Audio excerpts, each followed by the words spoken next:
दुखुनांथाव बाथ्राया बे जों गोबां दुखु मोनदों माहारियारि आफादनि जा बर' थुनलाइ आफाद बिथाङा बुंनो थाङो बिथां आफादा गोथार आफाद बे गोथार आफादनि बिबानानो जाहैबाय बर' हारिनि खुलुमबाय आंनि चेनेलाव गासिबो बरायबाय बे समाव नोंथांमोननो मोनसे गोनां बाथ्रा लानानै फैदों उलुनि माजगाव गामिनि गुदि फरायसालि बर' फरायसालि थारैनो बिनि थासारिखौ नायनानै नुदों नोंथांमोना बे समायना थासारि आरो गंसे फरायसालिया मोजां साखोन सिखोनै जिहेथु बेयाव दं दा बे हिसाबै समायना जेसेबां नुदों एसेबां जिहेथु बिनि थासारिया नङा मानो होनबा बेयाव फोरोंगिरि गैया होननानै जों खोनानो मोन्दों नाथाय बियो जोबोद दुखुनांथाव बाथ्रा बिनि सोमोन्दै जोङो बे ओनसोलनि सासे सांग्रां सुबुं आरो लोगोसे गामिनि सासे गारजेन हिसाबै बे ओनसोलाव खामानि मावबाय थायो बिथांजों जोङो बे स्कुलनि माखासे जेंनानि सायाव नोंथांमोननो आं फोरमायगोन आरो बिथांजों जों सावरायगोन थारैनो सोलोंथाइया जोंनि गुबै थांना थानायनि बा जिउ दानायनि बा समाज दानायनि मोनसे लामा थारैनो बियो जोंनि थाखाय सबसे गोनांसिन नांगौबा जोङो मालाबा बोथिसे रानजानानै थायोब्लाबो हयथ' जोंनि जिउआव मोजां दिना मालाबा फैगोन खिन्थु जों सासे सुबुङा बा जाथियाव सोलोंथाइ गैयाबा बे जाथिनि जेबो जौगानाय एबा जों थासारिफोरखौ सोलायनाय लाबोनो हाया थारैनो फरायसालि थांना थानाय आरो फरायसाखौ फरायहोनो जि मोनसे अनुस्थाना फोथांना लाखिनाय जों साफ्रोमबो सुबुंनि आरो साफ्रोमबो बर' समाजनि दैदेनगिरिखौ लानानै बयनिबो बिबान दं दा बिनि सायाव जों गोबां खोथा सावरायनो नागिरदों दा बिनि सिगां बे स्कुलनि बे गुदि फरायसालिनि थासारिया थारैनो गाज्रि नङा मोजां थासारि थारैनो बेयाव फरायसालिया मोजां ब्लाबो बेयाव माखासे सोलोंथाइ जि होगिरि फोरोंगिरि गैया होनदों मालानिफ्राय गैया बेखौबो नोंथांमोननो दिन्थिगोन बिनि सिगां बे फरायसालियाव मा नांगौ गोग्गो दै लोंनायनि थाखाय जिहेथु वाटार साप्लाइ बा बेफोरबो बे सुबिदा दं आरो मोनसे दा गोदान जितु जों जेम मिनि स्कुल होनाय बे जेमफोरनिबो जे मोनसे प्रजेक्ट बेयाव दङ थारैनो बेबो मोजाङैनो दङ आरो आंगनबादि जि सेन्टाराव ओंखाम संनाय बे ओंखाम संनाय बे सेन्टार बेबो नै निस्सय बेनो जागोन थारैनो बेयाव जों जिखुनु न'फोरखौ बा सोरगिदिं थासारिखौल' दिन्थिग्रोबाय दा बेयाव जों नैबे समाव जाय बिथाङा जोंनि गेजेराव बेनि सायाव बाथ्रा बुंगोन बिथांजों जों बे समाव सावरायगोन आरो बे समाव बिथांनि सिनायथि आरो बे फरायसालिनि सायाव गेबेङै फोरमायनो थाखाय जों खावलायगोन गिबियावनो आंनि चेनेलाव बरायबाय खुलुमबाय नोंथांनि चेनेलसिम नैबे जोंनि उलुनि माजगाव लोगोसे जयपुर बे बर' गुदि फरायसालि बेयो जोंनि बे फरायसालिखौ गायसननाय जादोंमोन 2006 मायथाइयाव दा बियो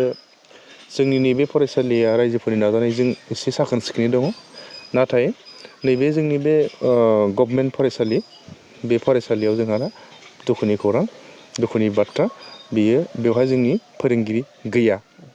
ओरैनो बेसे गोबावनिफ्राय गैया जोङो फोरोंगिरि गैयैया जों दिनै 2 बोसोरसो जाबायमोन 2 बोसोरनि सिगाङो जोङो गुबुन फरायसालिनि फोरोंगिरिखौ जों लाबोथ'नानै बेवहाय जोङो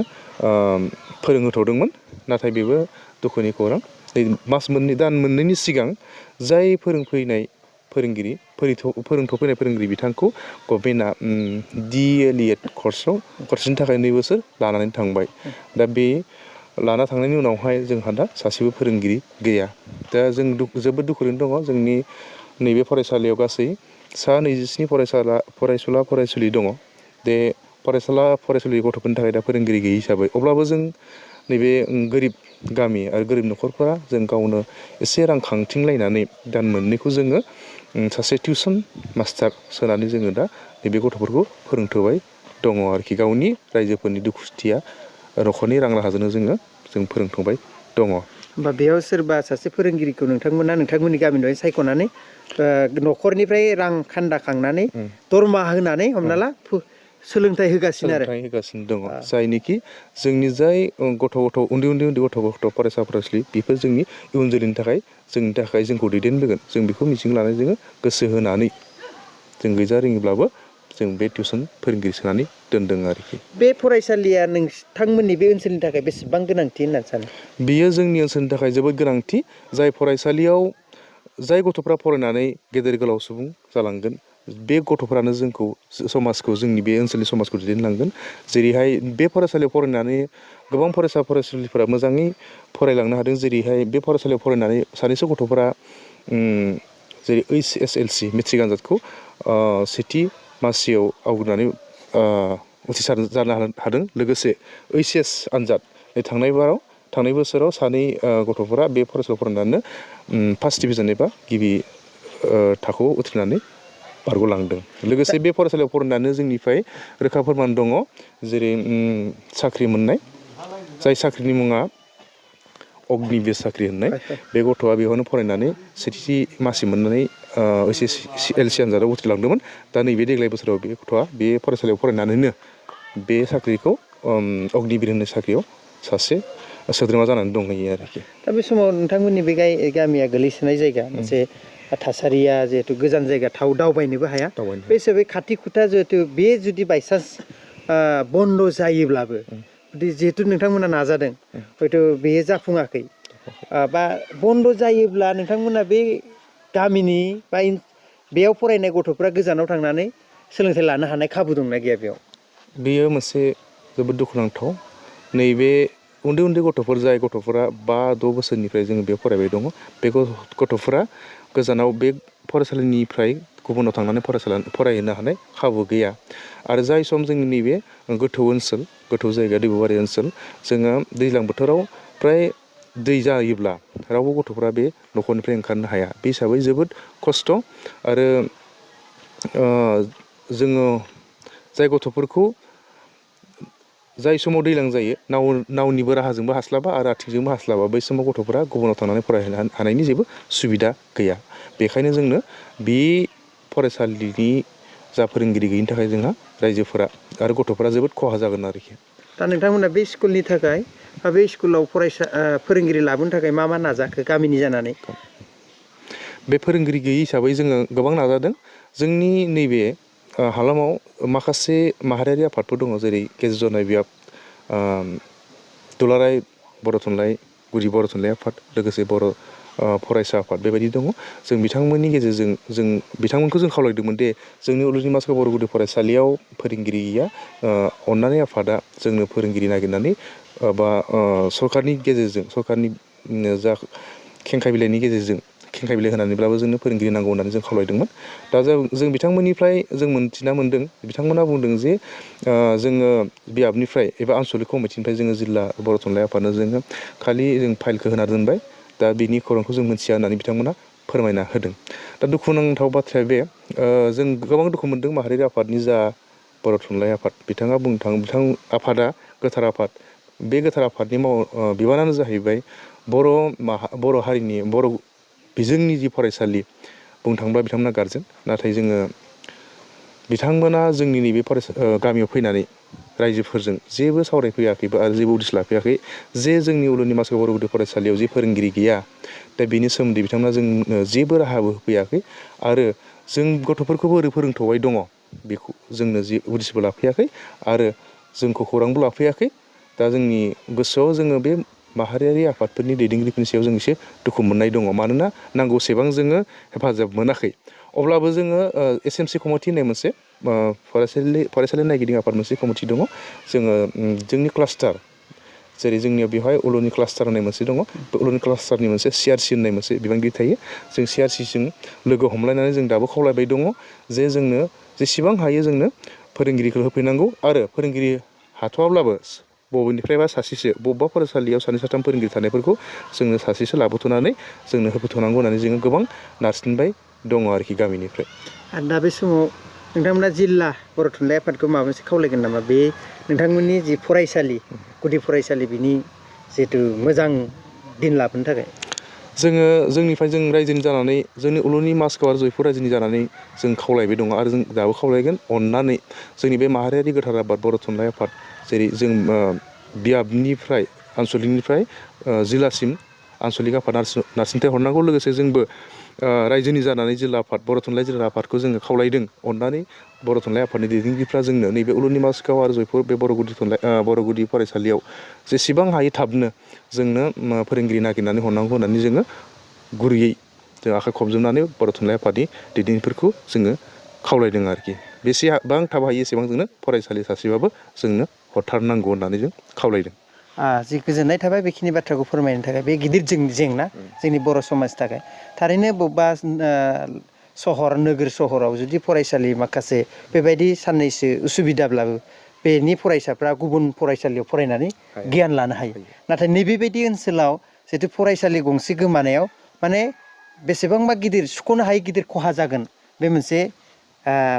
सानखांनाय फैदों आरो ना होमबा नोंथांमोननि गेजेराव नंगौ जोंनि गेजेराव गोबां गिनाय फैदों आरो सानखांनाय फैदों थारैनो जोंनि बे गोलैसोनाय ओनसोलब्लाबो जोङो प्राइमारि बे गुदि फरायसालि थायोब्ला बे गुदि फरायसालिनि गेजेरजोंनो गोजौ थाखोआव फरायनानै माखासे गथ'फोरा गोबां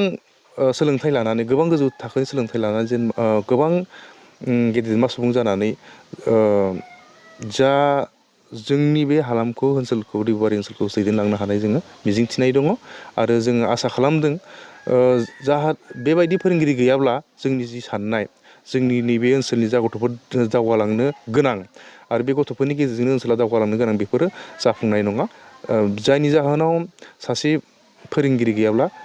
मोनसे फरायसालि थांना थानाय नङा आरो फरायसाफोर थानाय नङा जाय फरायसाफोरा जेसेबां मिजिं लानानै बिमा बिफाया गथ'फोरनि सायाव सोलोंथाइ होनानै मोनसे मिजिं थायो बेफोर मिजिङा फैमाल जागोन आरो ओनसोला जौगानायनिफ्राय जानगाराव थागोन आरोखि बे 26 बे फरायसाफ्रा बबे गामिनिफ्राय फैयो बेवहाय 20 नङा 27 फरायसा 27 ओमफ्राय माखासे मुं थिसनजायै दङ 15 बिथांमोनखौ लायोबा 30नि बारा जायो बेवहाय जोंनि उलुनि मासखाव गामिनि लोगोसे उलुनि जयपुर गामि लोगोसे बेवहाय राभा न'खरफ्राबो फोरोंदों सानैसो लोगोसे सुथुरधर न'खराबो बेवहाय बर' बिजोङाव फोरोंदों आरोखि दा बे जों सानो फोरोंगिरि मोनोब्ला आरो सानैसो गथ' बांबावगोन जोंनि साननाय दङ आरोखि दा फरायसाफ्रा जिहेथु फरायसालि गैयिनि थाखाय गोबां आलाय सिलाय बेखौ नोंथांमोना बे भिडिअनि गेजेर बा सावरायनायनि गेजेरजों मोनथिखाबाय मानोना बे ओनसोला मोनसे गोबां जेंनाजों मोगा मोगि सोरगिदिं नायनानै नोंथांमोना नुगोन बेयाव गोबां हाग्रा अरनबारि हिसाबै आरो बेयाव गुबुन हारिफ्राबो बेसेबांबा बेयाव राभा सुथुर बेंगलि सुबुंनि मानसिफ्राबो बेयाव फोरोंदों बेयाव मा जानो हागौ थारैनो बेयाव बेबायदि फरायसालि सुबिदा गैया थारैनो बिथांमोनाबो बर' मिडियामजोंब्लाबो सासे फरायसाया गुन एबा गियानखौ लानो हाथों बा सोलोंथाइखौ मोननो हाथों बे उद्देশ্যआव बिथांमोनाबो बर' बिजोंबाबो बिथांमोना बर' बिजोङाव फरायनो बाध्य जादों मानो होनबा बेयाव जेबो अपसन गैया जे गुबुन सुबिदा गैया जे गुबुनाव फरायहोनो थाखाय खाबु लाहैनो थाखाय लामाया हयथ' गोजान जागोन आरो लामानि थासारिया मोजां नङा बेखौ थारैनो जोंनि ओनसोलनि दैदेनगिरि बिथांमोनाबो मिथिगौ आरो बे थारैनो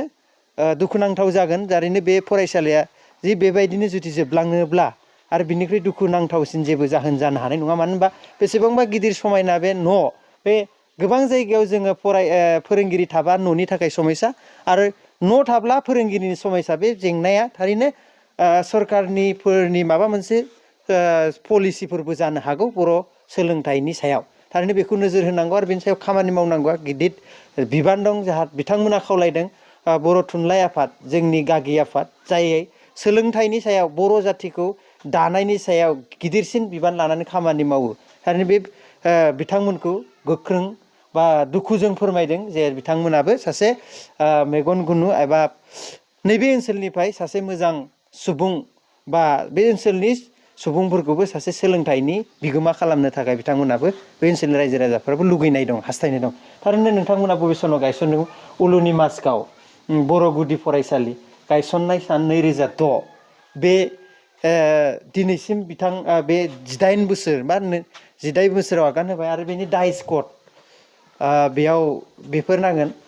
फरायसालि कड नायदो 1-13-033-88-1 बियो बिथांमोननि दाइस कड दा बेफोरबायदि गासैबो थासारि थासेयाव नैबे फरायसालिया दिनै फोरोंगिरिनि आंखालाव बा फोरोंगिरिनि जेंनायाव गोलैनो गोनां जादों बियो भबिष्यत हयथ' बियो बेबायदि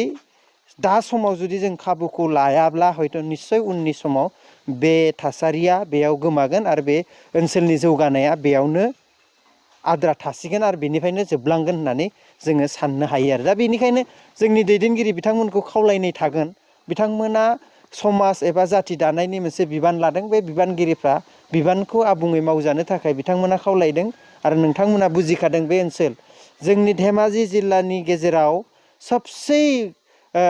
खैफोदजों मोगा मोगि खालामग्रा ओनसोल होनोबा जोङो बेखौनो होननानै गिबिसिनाव जोंनि नुहुरो बर' ओनसोल हिसाबै। दा बेनि सायाव गोबां नाजानांगौ दं। दा बेखिनिखौनो लानानै दिनैनि बे सावरायनाय बा बेखौ दिन्थिनायनि गुबै उद्देश्यआ जे जेंनाया मामोन आरो बे जेंनानि थाखाय जोंहा मा बिबान दं बर'नि दैदेनगिरिफ्रा बा सोलोंथाइ मन्थ्रिनि थाखाय जों मा मोनसे गोख्रों दायित्व बिबानखौ मावफुंनो थाखाय खावलायनांगोन बर'नि दैदेनगिरिफ्रा बेखौ नोंथांमोना हयथ' मिथिखागौ। दा जोंनि मावनाया बेसेबां आवगायदों आरो सरकारा मा खालाममारदों जोंनि थासारिखौ थारैनो बेखौ नोजोर होनांगौआ जोंनि साफ्रोमबो